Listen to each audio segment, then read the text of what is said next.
एक बड़े विशेष प्रायोजन में यहाँ पर उपस्थित हुए हैं। एक तरफ हम सबके नेता आदरणीय राहुल गांधी जी भारत जोड़ो यात्रा की शुरुआत कन्याकुमारी से करने जा रहे हैं। जैसा कि आप सब देख रहे हैं, वहाँ पर हमारे सभी वरिष्ठ नेताओं का अभिवादन और उनका उद्बोधन चल रहा है और हम सब देख रहे हैं कि हजारों की संख्या में पर वहाँ पर लोग उपस्थित हैं जो कल सुबह राहुल गांधी जी के साथ यात्रा पर निकलेंगे। और ये यात्रा कन्याकुमारी से लेकर कश्मीर तक की यात्रा होनी है। 12 राज्यों में जाते हुए ये यात्रा का समापन कश्मीर में होगा। ये कोई सामान्य यात्रा नहीं है। भारत जोड़ो यात्रा क्यों करने की आज आवश्यकता पड़ी, ये हम सबको जानने की आवश्यकता है।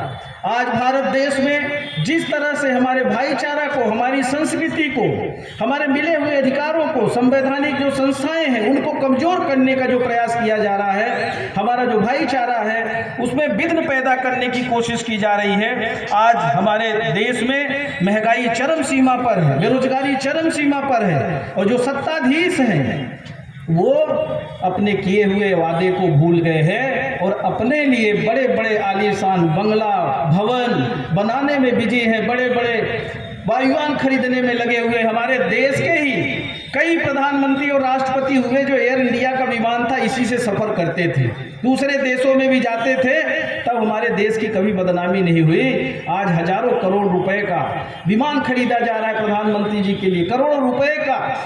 आज महंगी कार में चल रहे हैं। हमारे पिछले जो प्रधानमंत्री आदरणीय मनमोहन सिंह जी थे उनकी सादगी की मिसाल देनी पड़ेगी। बोलते कम थे पर देश के लिए उन्होंने जो काम किया, जो अर्थव्यवस्था ठीक की, जब हमारे देश में दो अल्पसंख्यक नेतृत्व करता थे, एक मौलाना अब्दुल कलाम जी राष्ट्रपति महोदय और दूसरे हमारे मनमोहन सिंह जी, एक पंजाबी थे, सिख थे और दूसरे मुस्लिम समाज के थे, तब हमारे देश के ऊपर खतरा नहीं मंडराया। ये बड़े दुर्भाग्य की बात है। ये सोचने की आज हमें आवश्यकता है कि ये खतरा पैदा करने वाले कौन लोग हैं।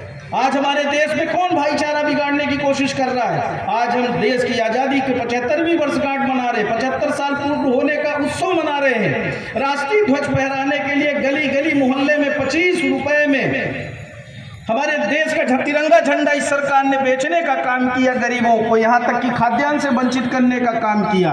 ये सब समझने की आवश्यकता है। एक तरफ इस तिरंगे की शान को झुकाने का काम किया तो दूसरी तरफ मिले हुए अधिकारों को छीनने का काम किया। एक तरफ हम 75वीं वर्षगांठ मना रहे। आज हमारा देश जहाँ भी पहुँचा है, ये हमारे देश को बनाने वाले हमारे स्वतंत्रता संग्राम सेनानी, हमारे देश के जो पूर्वज थे जिन्होंने इस देश को बनाने में अपना प्राण न्यौछावर कर दिया, कई स्वतंत्रता संग्राम शहीद हो गए। और भारतीय जनता पार्टी के नेता सिर्फ झूठ की राजनीति करते हैं, देश को बांटने का काम करते हैं। महंगाई से, गरीबों से, किसानों से कोई मतलब नहीं है। हमारी सरकार होती है तो हम 72,000 करोड़ रुपए का कर्जा हमारे यही मनमोहन सिंह जी, सोनिया गांधी ने माफ करने का काम किया था।